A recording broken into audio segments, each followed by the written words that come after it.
Bom dia, turminha do quinto ano, tudo bem com vocês? Como vocês estão? Hoje a nossa aula será de ciências, tá? Com o tema a reprodução dos vegetais. Pegue o livro de vocês e abram na página 45. Vamos fazer a leitura, tá? E a compreensão do nosso conteúdo de hoje, tá bom? A reprodução dos vegetais. Os vegetais, assim como outros seres vivos, podem se reproduzir de forma assexuada e sexuada. Tia Sandra vai apagar aqui o quadro. E alguns pontos principais, algumas informações, tia Sandra vai colocar acima do vídeo ou abaixo, tá bom? Então vamos lá. O que é uma reprodução assexuada? É aquela planta que não precisa de se reproduzir por meio de sementes, tá? Ou seja, ela se reproduz por meios de brotos que surgem de caules. É o caso do pé da banana, né? No caso da bananeira. Então, na bananeira, o que vai acontecer? Quando ela está desenvolvida, quando ela está crescida, né? Vai começar a surgir no caule pequenos brotos, tá? Ou seja, como se fosse uns novos pezinhos de bananeira, né? Que estivesse nascendo junto ao caule. Aí o que acontece? Vai lá, tira aquele broto, né, que está se desenvolvendo e planta no outro local. E assim sucessivamente, né? À medida que vai nascendo brotos, novos brotos, corta-se e vai plantando. Então, nunca se viu dizer que se tem sementes de banana, né? Para se plantar um pé de banana, não tem. Tá? Então, a banana, ela desenvolve através de brotos, tá bom? E com o seu replantio vai replantando. A cada nascer de broto, tira e vai plantando no local, até desenvolver, tá, os pés de banana. Então, ela não precisou de semente de forma alguma. Já na reprodução sexuada, é necessário que haja gametas, tanto masculino como feminino, onde eles se encontram, né, e que haja uma fecundação. Os vegetais que possuem sementes e flores são os que se reproduzem dessa forma, tá? Então, todos os vegetais que possuem sementes, como flores, eles são vegetais sexuados, né? Que ele precisa de semente, né? Para poder se desenvolver, tá? O órgão responsável pela reprodução dos vegetais, na maioria das plantas, é a flor. Então, a flor, ela é um órgão responsável, na maioria das plantas, né? Ela é responsável pela reprodução dos vegetais. Grande parte delas possui o androceu e o gineceu. Mas, afinal, o que é androceu e o que é gineceu? O androceu é o órgão masculino responsável pela produção do pólen. Ou seja, o androceu, ele produz o pólen na flor, tá bom? E o gineceu é o órgão feminino, formado pelo ovário, onde ficam os óvulos, células produtoras femininas. É o que mostra aqui na imagem, tá bom? Nós temos aqui uma figura de uma flor. Logo acima nós temos o quê? O órgão masculino, né? O androceu, que é onde se produz o pólen, tá? Logo abaixo nós temos o órgão feminino, tá? Que é o gineceu. Que no gineceu se encontra-se o quê? O ovário. Então, lá no ovário se encontra-se os óvulos. O que vai acontecer aqui? Vai haver um encontro entre o androceu com o gineceu. A partir do momento que o androceu ele produz o pólen vai passar por esses filetezinhos bem fininhos, que vocês observem aqui do lado. Passa por esses filetes, é tipo um canozinho, tá? Bem fininho. Um canudozinho bem fino. Então, ele vai passar por esses filetes até chegar no ovário. Chegando no ovário, ele vai se encontrar com o óvulo que vai estar ali. Então, juntando esses dois órgãos reprodutores, vai gerar o quê? Uma nova semente, né? Ou seja, a partir dessa semente vai desenvolver o quê? Um fruto, tá bom? Geralmente, em uma flor, podemos encontrar os órgãos de reprodução tanto masculino e feminino, ou seja, nós podemos encontrar os dois órgãos na mesma flor. Então, esses tipos de flores, nós chamamos ela de hermafroditas, porque ela contém tanto o órgão masculino como o feminino, tá bom? Na próxima página, eu quero que vocês observem, aqui nós temos as partes de uma flor. né?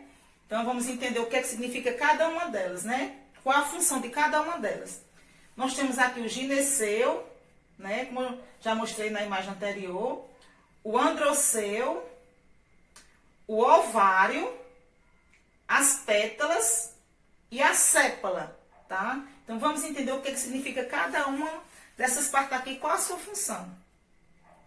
Nas sépalas é uma estrutura constituída que oferece proteção à flor antes que ela desabroche. Ou seja, na sépala, que é essa partezinha daqui de baixo da flor, é tipo a base, tá? Que vai sustentar a flor. Primeiro desenvolve a sépala. Quando a florzinha vai precisar desabrochar, ou seja, ela vai precisar desenvolver, às vezes tá só o botãozinho da flor, a sépala ela vai segurar esse botão, tá? Para que haja depois o desabrochar da flor, tá bom? Então, a sépala serve para isso, tá? Ela oferece proteção à flor antes que ela desabroche. As pétalas, elas variam de cor, tamanho e textura, de uma espécie de planta para outra. Ou seja, as pétalas, elas nunca são iguais, sempre são diferentes, né? Vão variar muito de textura, de cor, de tamanho. O gineceu corresponde à parte feminina da flor. Nela encontramos ovários que armazenam os óvulos. O androceu é a parte masculina da flor e possui filamentos onde encontramos os pólens, órgãos microscópicos. Agora nós vamos entender o que é uma polinização. O que significa uma polinização? De forma semelhante ao que se acontece com os animais, é preciso que as células reprodutoras masculinas do androceu, que é o grão do pólen, né, encontrem com a célula reprodutora feminina, que é o gineceu, que é o óvulo, para que ocorra uma fecundação. Já na polinização, acontece quando a flor está madura e o pólen é levado do androceu para o gineceu, né, como já expliquei, né? De que forma o pólen é levado até chegar lá no ovário, né? Até ao óvulo da flor. Em uma espécie, o pólen precisa ser transportado de uma flor para outra por um agente polinizador, que pode ser o vento, a água, um pássaro, um inseto. Esses animais se alimentam de um líquido geralmente açucarado, produzido pelas flores, chamado néctar. O que acontece? Tanto o vento como a água, como os animais, né? No caso, os pássaros, eles podem levar esse pólen, né? E haver uma polinização. O vento leva, né? E aí aquele pólen vai cair em outra planta, em outra flor. Os animaizinhos vão lá, como já acabei de falar, toda flor, ela produz um líquido, né? Esse líquido é bastante açucarado, bem doce. E aí atrai muitos insetos, né? Tanto os insetos como os morcegos, beija-flores, né? Os pássaros, no caso. E aí, ele acaba que sugando aquele néctar, e acaba que, no momento que ele está sugando aquele néctar, ele acaba que transportando esses grãos de pólens. Então, à medida que ele pousa numa flor, né, e vai pousar em outra, ele ali está fazendo o transporte do pólen de uma flor para outra, tá? Como nós vamos ver aqui na imagem aqui acima, o que é que está acontecendo? Nós temos um morcego, né, se alimentando do quê? Do néctar. Então, a partir do momento que o morcego, ele suga o néctar, tá, dessa flor, as patinhas dele vai entrar em contato com o quê? Com o pólen. Então, ele vai levar, vai carregar junto nas suas patinhas, né, o pólen. E a partir do momento que ele chega em outra flor para sugar outro néctar, né, ele vai acabando que jogando aquele pólen, né. Então, vai haver uma polinização, tá? Então, vocês observem o quanto é importante os animais no processo da polinização, né?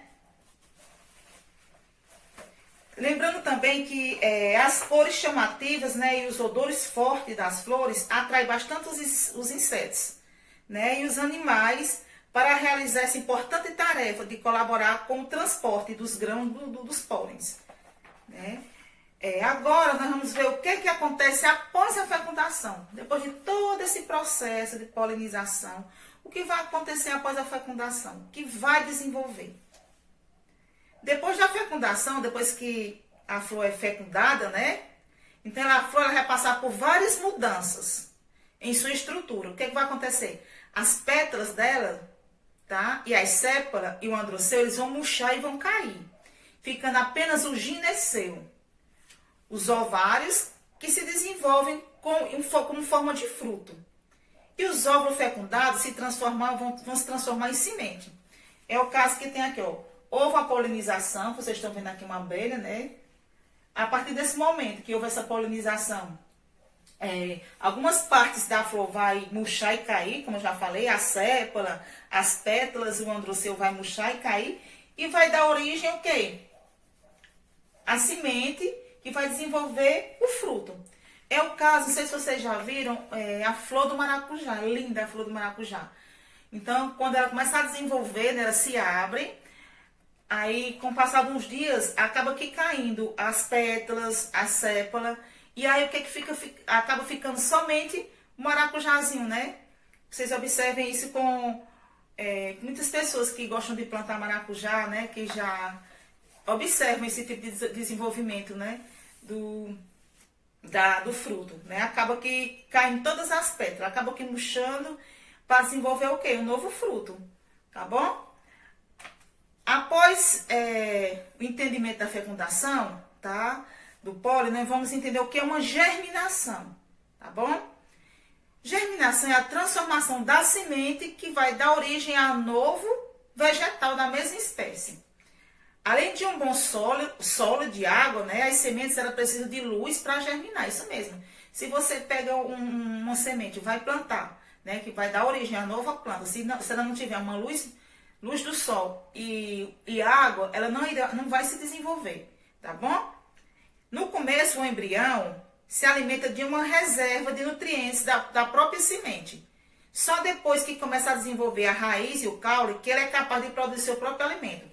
Então, nós temos aqui, você pega, digamos, um carocinho de feijão, vai fazer a germinação. Então, quando você jogar aquele feijão lá na terra, né, para desenvolver, o que é que vai acontecer?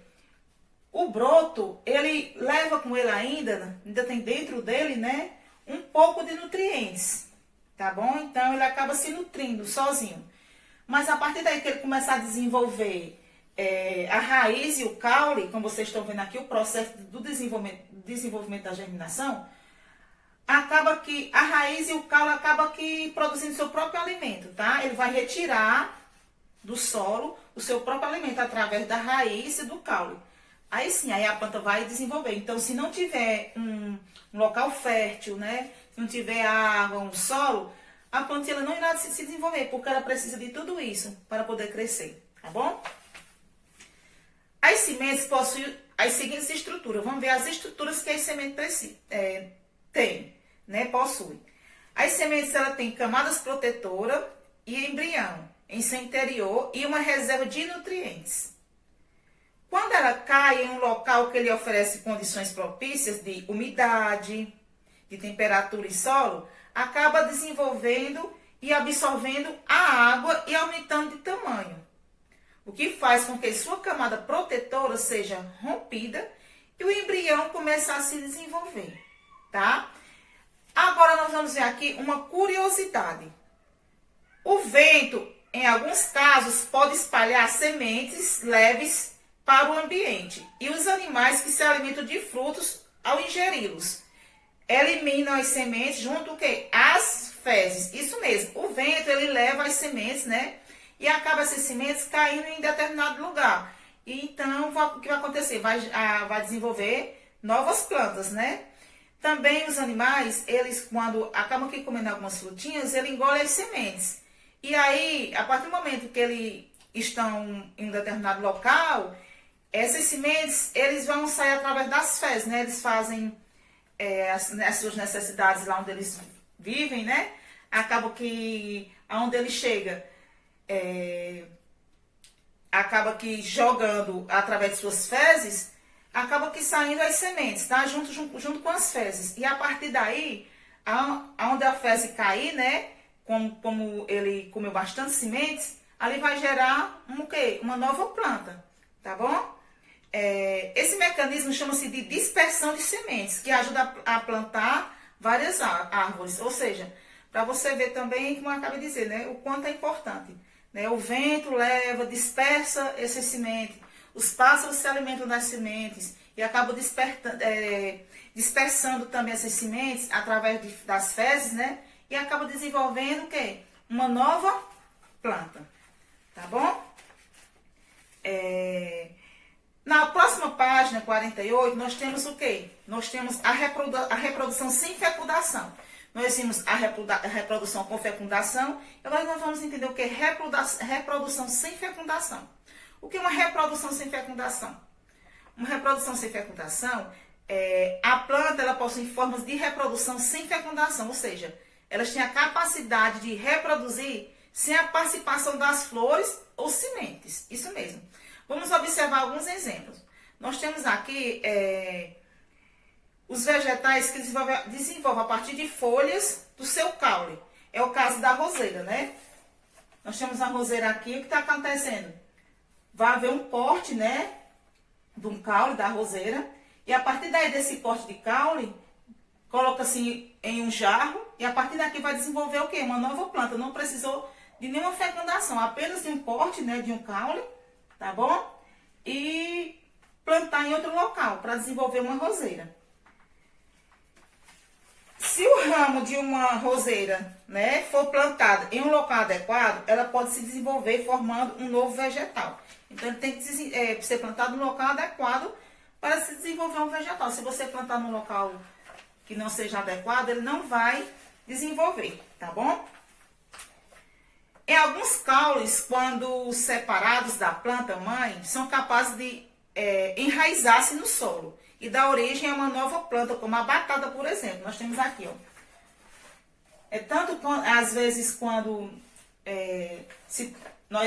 quando se compra batata, quando passa muito tempo, né, sem usar, né, sem consumir, o que vai acontecer? Observe que começa a nascer umas raizinhas, né, ela começa a desenvolver, ou seja, elas acabam que se enraizando, tá?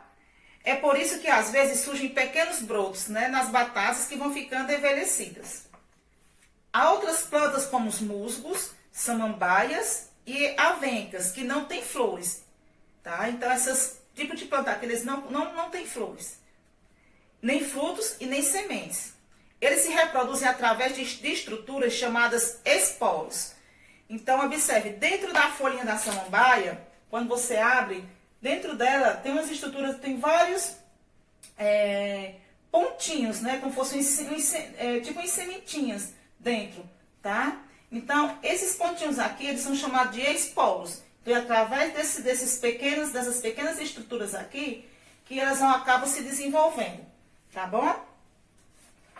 Como eu falei, parecem sementes, mas não são, tá? Esses tipos de plantas, elas não têm flores, frutos nem semente. Tá? Somente esses esporos, como se fossem sementes, mas não são, tá? Aparenta ser, mas não é, tá bom? Ao cair no solo adequado, os esporos podem germinar e originar outras plantas da mesma espécie. Então, quando esses esporozinhos caem no solo, ela vai originar outra planta da mesma espécie, tá bom? Espero que tenham gostado da aula, tá bom? Logo após o vídeo, tia Sandra vai passar umas imagens mais explicativas de cada etapa de reprodução dos vegetais que eu acabei explicando para vocês hoje, tá bom? Fiquem com Deus e até a próxima. Tchau!